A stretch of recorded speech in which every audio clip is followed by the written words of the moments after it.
And for curiosity's sake, here's my copy. Pokemon Red. I'd say this one here is a clone cartridge. And flip this over. Take a different screwdriver here. So instantly this is saying to me that that is a clone. Then we've got a 3/8. I'm not sure what this is actually called, this particular one. Put that on.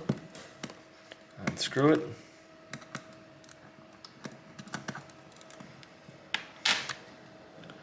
And pop. This one's taking a lot more effort to actually get it to open. We actually slide. And there we go. One full cartridge. Which while I'm here, I probably should swap over my battery. I'm not too concerned about my save these days.